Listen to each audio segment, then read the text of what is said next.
बस का इंतजार करती एक अकेली महिला। इस जगह का नाम है शिरकेनेस। ये नॉर्वे के उत्तरी छोर पर बैरंट सागर के पास है। नॉर्वे और रूस के बीच ये आखिरी बचा हुआ सीधा संपर्क है। वो यहाँ क्यों आई हैं, वो जवाब नहीं देना चाहती। इलिजावेता वेराइकीना बड़ा खतरा लेते हुए इस बस में चढ़ेंगी।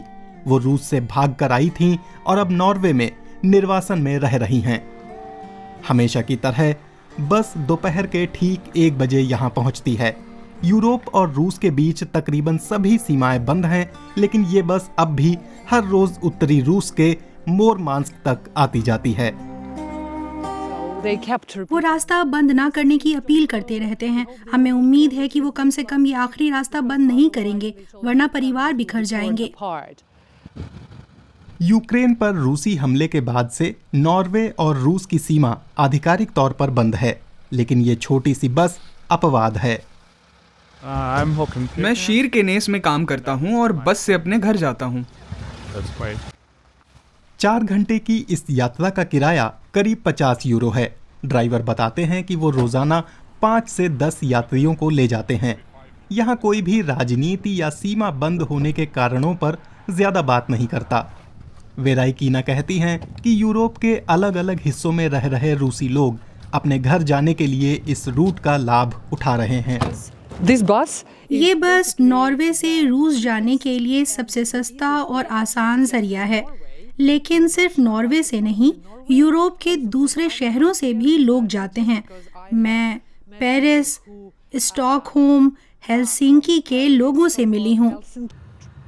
बस चल पड़ी है। सिर्फ रूसी नागरिक या वैध वीजा के साथ जा रहे यात्री ही इसमें बैठ सकते हैं।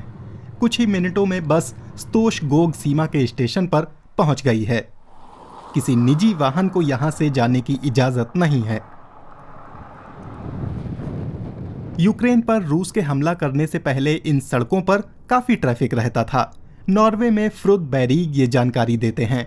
वो कई साल तक यहां सीमा अधिकारी के रूप में तैनात रहे और उस दौरान रूसी अधिकारियों के साथ उनके कुछ बहुत खराब अनुभव भी हुए।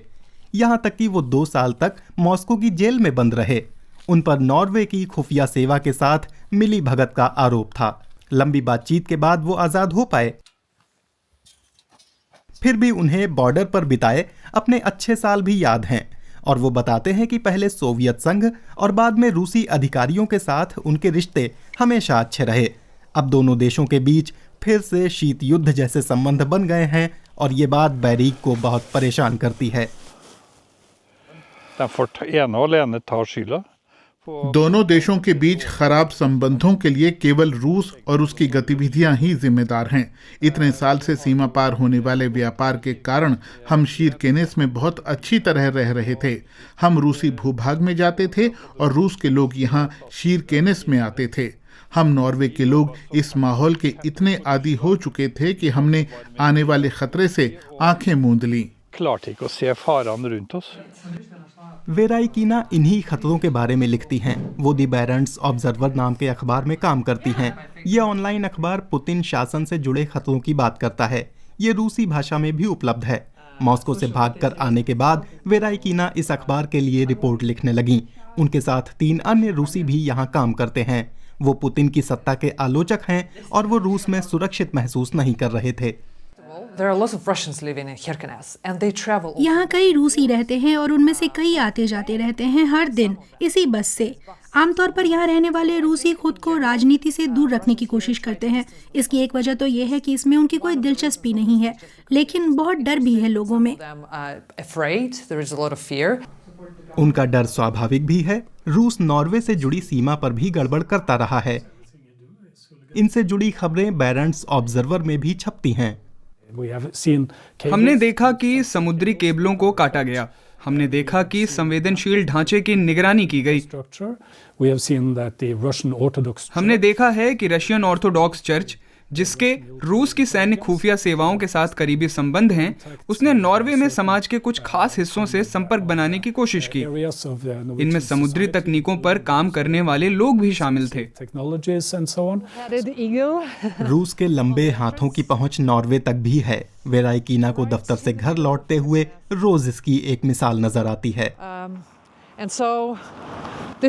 ये रूस के वाणिज्यिक दूतावास का प्रवेश द्वार है और ठीक सामने आपको रूस के विपक्षी नेता एलेक्सी नावाल्नी का एक स्मारक दिखता है।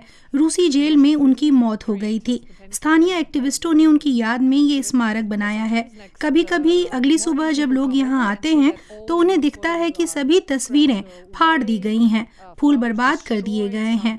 नावाल्नी के चेहरे पर भद्दी बातें लिखी हुई हैं। दुर्भाग्य से यहाँ नियमित रूप से ऐसा हो रहा है। अपने बड़े और ताकतवर पड़ोसी के साथ नॉर्वे के रिश्तों में बहुत तनाव आ गया है, लेकिन बदतर हो चुके इस माहौल में भी एक बस है जो अब भी लोगों को जोड़ रही है।